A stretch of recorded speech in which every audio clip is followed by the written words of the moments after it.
The world spun before I could scream, and I plunged into the frigid, muck-filled ravine. The icy water hit like a slap, stealing my breath, then a white-hot pain in my wrist screamed louder than my voice ever could.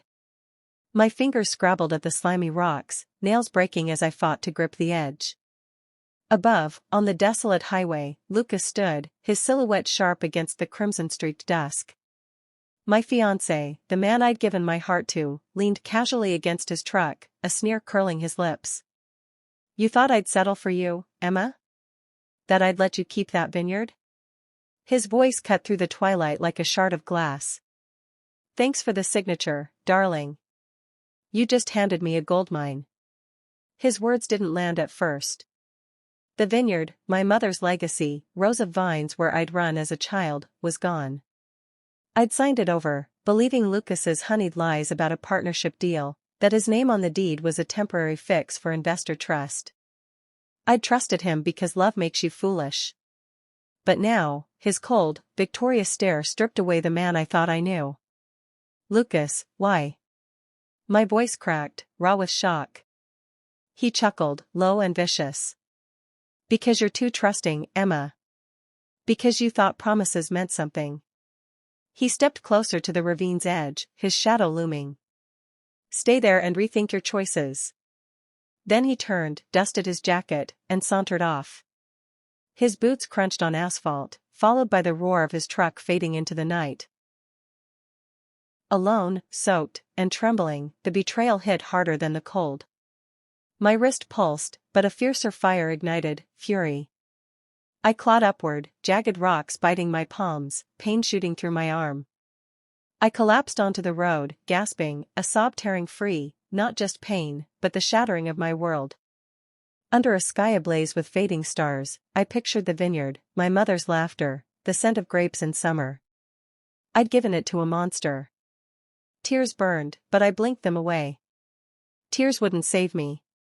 My phone was dead, screen black as my hope. Lucas had planned this, isolating me. Gritting my teeth, I stood, cradling my wrist, and faced a choice: freeze here or find help before night consumed me. I limped forward, the road stretching endlessly, pines hissing in the wind.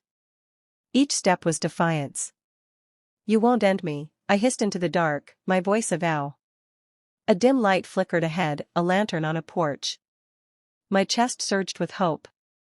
I stumbled to a weathered farmhouse, leaning on its fence for support. Hesitating, I knocked. The door opened, and warm light poured out. A woman with braided white hair and piercing, gentle eyes stood there. "My God, what happened?" she asked, her voice warm but firm. "I need help," I croaked, shivering.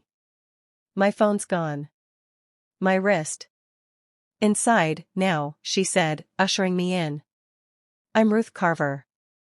The house smelled of sage and fresh bread. She handed me a blanket and a steaming mug of cider, her hand steady. Sitting by a crackling fire, she eyed my wrist. "This wasn't a stumble, was it?" Her words unlocked a flood. I spilled everything: Lucas's betrayal, the vineyard, the ravine. My voice wavered, but Ruth's calm nod kept me grounded. When I finished, she squeezed my hand.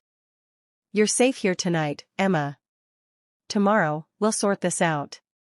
You're not facing this alone." Her promise was a spark in the dark. She led me to a cozy attic room, its quilt heavy with the scent of cedar. As I sank into the bed, Ruth's kindness warmed me more than the blankets. She bandaged my wrist, her touch careful. "Sleep," she said. "Tomorrow's a new fight." I drifted off, not haunted by Lucas but buoyed by hope. Morning brought cider and Ruth's quiet resolve. "Drink up," she said, setting out scones. "We've got a battle ahead." At the sheriff's office, I filed a report, my voice steadier as I detailed the assault and fraud. The deputy nodded. "Assault's criminal. The property sounds like fraud, you'll need a lawyer." Ruth knew one, Eleanor Voss, a sharp-eyed attorney with a warm smile. In her office, I recounted everything. "This is deception and coercion," Eleanor said, scribbling notes. "We can challenge the deed transfer. It's a solid case, especially with the assault." Stay with Ruth for now. Stay vigilant. 3 nights later, Lucas's truck rolled up to Ruth's farm. My pulse spiked, but I faced him through the door's narrow gap. "Emma, let's talk," he cooed, his charm a thin mask. "Nothing to say," I snapped. "You lied. You pushed me into that ravine." He grinned, venomous. "You signed the vineyard over. It's mine. You're just humiliating yourself." Ruth stepped forward. "Get out, or I call the sheriff." His eyes narrowed, but he retreated, muttering, "You'll pay for this, Emma."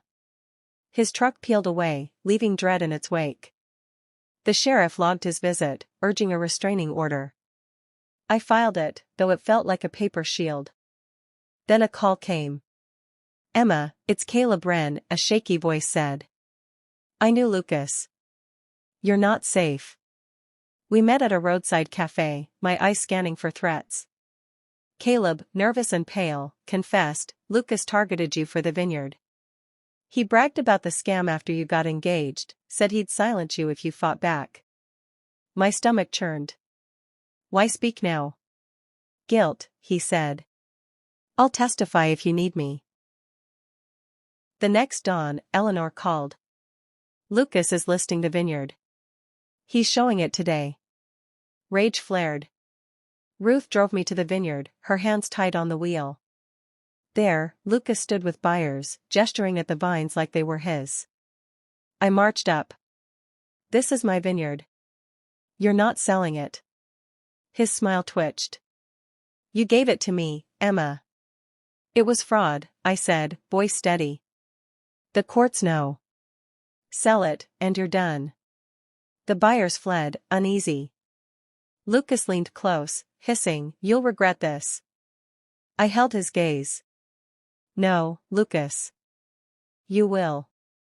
Eleanor secured an injunction that day, halting the sale. At Ruth's, I joined a women's circle, their stories of survival knitting me back together.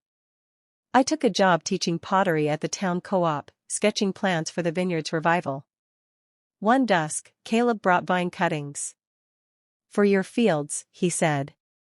We planted them under Ruth's approving gaze, the soil cool and alive. In court, I faced Lucas's smug grin. Eleanor laid out our case, my story, Caleb's testimony, the assault. On the stand, I stared him down. "That vineyard is my mother's dream. You stole it with lies, but I'm taking it back." The judge froze the deed pending trial. Outside, Lucas sneered, "This isn't over." I met his eyes. "You're right. But I'm not scared anymore." Weeks later, I stood among the vines, pruning with Caleb. Ruth brought lavender for the paths. "This place doesn't own you, Emma," she said. "Your courage does." As dusk painted the sky, I planted those cuttings, my hands steady. Lucas's shadow lingered, but it couldn't touch me. I'd reclaimed my fire, my voice, my life. Under the stars, I whispered, "You too, I didn't win." And I knew, whatever came, I was unbreakable.